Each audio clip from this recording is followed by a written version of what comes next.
ജീവിതത്തിന്റെ ബഹുഭൂരിപക്ഷവും കുടുംബത്തിനായിട്ട് മാറ്റിവെച്ച നായകൻ 35-ാം വയസ്സിന് ശേഷം അയാളുടെ ഏറ്റവും വലിയ ആഗ്രഹം പ്രണയം എന്താണെന്നുള്ളത് എക്സ്പീരിയൻസ് ചെയ്യണം എന്നുള്ളതാണ്. മലേഷ്യയിൽ ജോലി ചെയ്യുന്ന ഇദ്ദേഹം നാട്ടിലൊരു വിഷയത്തിന് വേണ്ടി വരുമ്പോൾ അവിടെ വെച്ച് വളരെ അവിചാരിതമായിട്ട് ഒരു പെൺകുട്ടിയെ കാണുകയാണ്. ആ പെൺകുട്ടിയുമായിട്ട് അയാൾക്ക് ആ ഒരു സെക്കൻഡിൽ തന്നെ അയാൾക്ക് പ്രണയം തോന്നുകയാണ്. ഈ പെൺകുട്ടിയെ വിവാഹം കഴിക്കാനുള്ള ആഗ്രഹം ഇയാൾ പ്രകടിപ്പിക്കുന്നു. എന്നാൽ ഇതേ സമയം ഈ പെൺകുട്ടി തനിക്ക് ഒരു വലിയ സിനിമാ നടിയാവണം എന്നുള്ള ഒരു ആഗ്രഹത്തിന്റെ പേരിൽ ആ ഒരു പാഷനും കൊണ്ട് ജീവിക്കുന്ന ഒരു പെൺകുട്ടിയാണ്.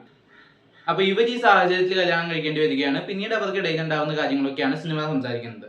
നായിക പ്രത്യേക ഗൂഢ ഉദ്ദേശങ്ങളോട് കൂടിയിട്ടാണ് നായകനെ വിവാഹം കഴിച്ചിട്ടുള്ളത്. അത് മനസ്സിലാക്കുമ്പോഴും നായകന് നായികയോടുള്ള സ്നേഹത്തിന്റെ പുറത്ത് നായകൻ നായികയ്ക്ക് വേണ്ടി ചെയ്യുന്ന കാര്യങ്ങളും അത് പിന്നീട് കൊണ്ടെത്തിക്കുന്ന പ്രശ്നങ്ങളും ഒക്കെ പറയുന്ന സിനിമയാണ് റോമിയോ. വിജയ് ആന്റണി, മൃണാലിനി രവി, യോഗി ബാബു തുടങ്ങിയവർ പ്രധാന വേഷം കൈകാര്യം ചെയ്തിട്ടുള്ള സിനിമ സംവിധാനം ചെയ്തിട്ടുള്ളത് വിനായക് വൈദ്യനാഥനാണ്.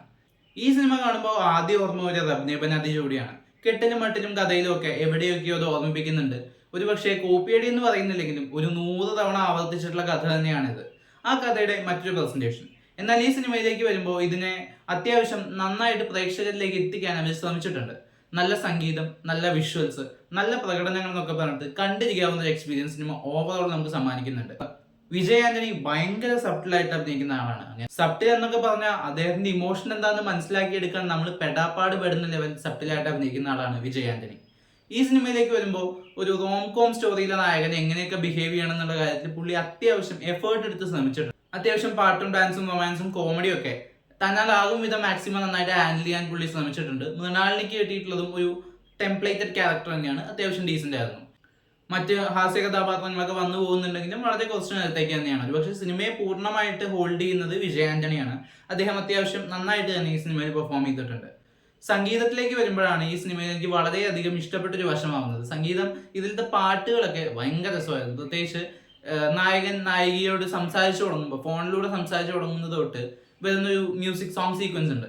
ആ സോങ് ഭയങ്കര രസമുണ്ടായിരുന്നു. പിന്നെ ഈ സിനിമയുടെ തുടക്കത്തിലൊരു സോങ് സീക്വൻസ് ഉണ്ട്. അങ്ങനെ കുറെ അത്യാവശ്യം നല്ല ഗാനങ്ങളും പശ്ചാത്തല സംഗീതവും ഒക്കെ സിനിമയിലുണ്ട്. വിഷ്വലി സിനിമ അപ്പീലിംഗ് ആണ്. കുറെ നേരം ഒരു വീടിന്റെ അകത്താണ് കഥ പറയുന്നത്. ആ വീടിന്റെ സെറ്റ് അത്യാവശ്യം നന്നായിട്ടുണ്ടായിരുന്നു. അതിന്റെ ഒരു ബാൽക്കണി അപ്പിയറൻസ് കാര്യങ്ങളൊക്കെ ഉണ്ട്. അതൊക്കെ ഒരു വെറൈറ്റി വിഷ്വലൈസേഷൻ ഫീൽ ചെയ്തു. എന്നാൽ ഈ ഒരു ഫ്ലോയിൽ ഇങ്ങനെ പൊയ്ക്കൊണ്ടിരിക്കുമ്പോൾ അത്യാവശ്യം തമാശയും റൊമാൻസും ഒക്കെ ആയിട്ട് പൊയ്ക്കൊണ്ടിരിക്കുമ്പോൾ ക്ലൈമാക്സിനോട് എടുക്കുമ്പോൾ കുറച്ച് മെലോ ഡ്രാമ അനാവശ്യമായിട്ട് കയറി വരുന്നുണ്ട്. ആ മെലോ ഡ്രാമയ്ക്ക് പകരം അവിടെ കുറച്ചുകൂടി ഡിഫറെന്റ് ആയിട്ടുള്ള, കുറച്ചുകൂടി രസകരമായിട്ടുള്ള എന്തെങ്കിലും ഉൾപ്പെടുത്താൻ അവർക്ക് സാധിച്ചിരുന്നെങ്കിൽ ഒരു നല്ല എക്സ്പീരിയൻസ് ആയിട്ട് ഈ സിനിമ മാറുമായിരുന്നു. പക്ഷെ ഇപ്പോൾ അതൊരു decent one time watchable experience ആണ് എനിക്ക് സമ്മാനിച്ചത്. റോംകോം സിനിമകളൊക്കെ അത്യാവശ്യം നന്നായി കാണുന്നയാളാണെന്നുണ്ടെങ്കിൽ തീർച്ചയായിട്ടും കണ്ടു നോക്കാവുന്ന സിനിമയാണ് റോമിയോ. നിങ്ങൾ സിനിമ കണ്ടവരാണെങ്കിൽ സിനിമയെക്കുറിച്ചുള്ള അഭിപ്രായം കമന്റ് ബോക്സിലൂടെ രേഖപ്പെടുത്തുമെന്ന് വിശ്വസിക്കുന്നു. നമുക്ക് ഇനി മറ്റൊരു വീഡിയോയുടെ വീണ്ടും കാണാം. ബൈ.